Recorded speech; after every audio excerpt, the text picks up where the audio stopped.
yourself and your fucking mother, motherfucker! I remember watching a YouTube channel called Soft White Underbelly, and the idea of the channel is to interview and give a portrait of the life experience in the worst and unorthodox conditions.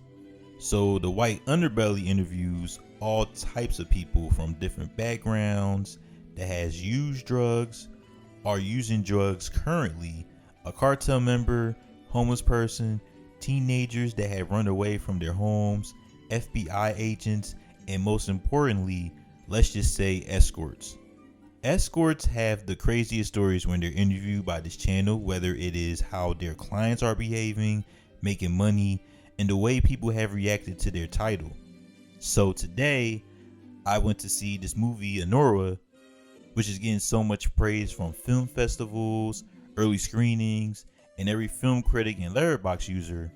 Anora is about an escort whose name is Ani, played by Mikey Madison, that was lucky to meet the son of a rich family from Russia, and after about a couple weeks being in each other's company, they decided to get married. This is the Cinderella story everybody wants in their life. But what makes the movie great is that instead of letting Ani keep the slipper, what if the movie takes it away? Sean Baker directs Anora, and I thought he was fantastic putting together this movie that involves romance, comedy, a chase movie, and realism. Baker is well known for talking about the slice of life of people that are at least struggling in some way.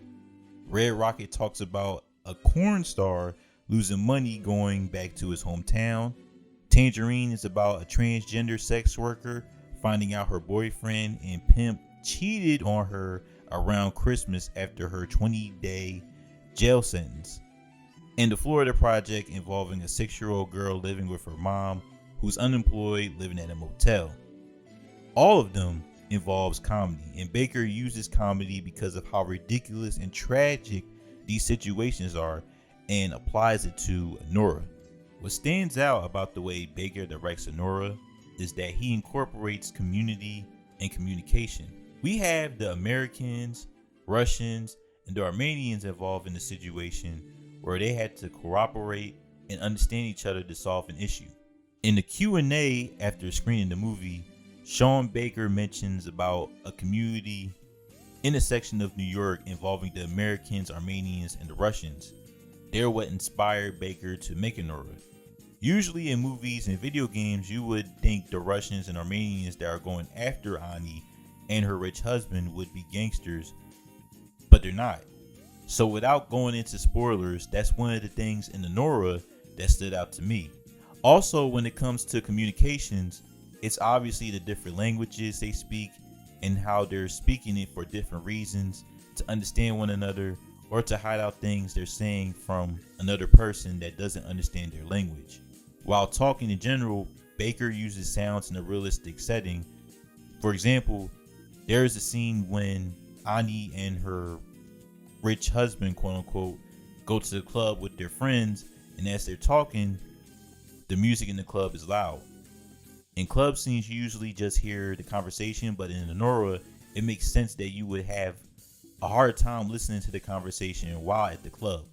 So I thought Sean Baker was great in his direction, showing us the community, listening to how the conversations are going, and it's realistic.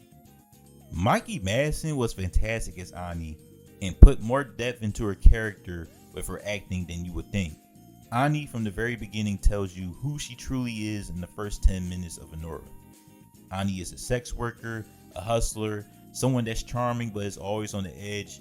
And when you see her travel back to her sister's house, you can see that this is a woman who seems stuck and have nothing else to do but just dance, party, having sex, and then just going home to her sister's place. Then throughout the whole movie, as soon as she meets Ivan, who's the rich Russian kid, you see Ani go from interested, relief, and love to heartbroken. Mikey was able to express all that with Ani, and Baker didn't give you a background of how Ani came to be. You can just assume to how she reacts to certain situations and her decisions throughout the movie. Other characters like Garnick, Igor, and Toros that were sent by Yvonne's parents to split the marriage were hilarious and brought out so much comedy in the movie, along with Ani finding Yvonne.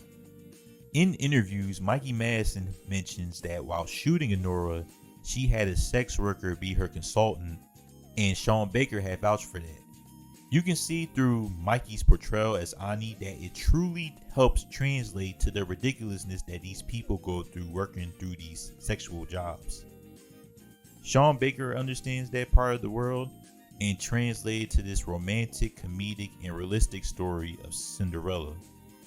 Imagine if you're one of these people I mentioned in the Soft White Underbelly channel that was an escort, stripper, or prostitute, and this rich person comes out of nowhere to marry you, to only then threaten to split from that rich person's parents and having to possibly go back to the sex work you was doing.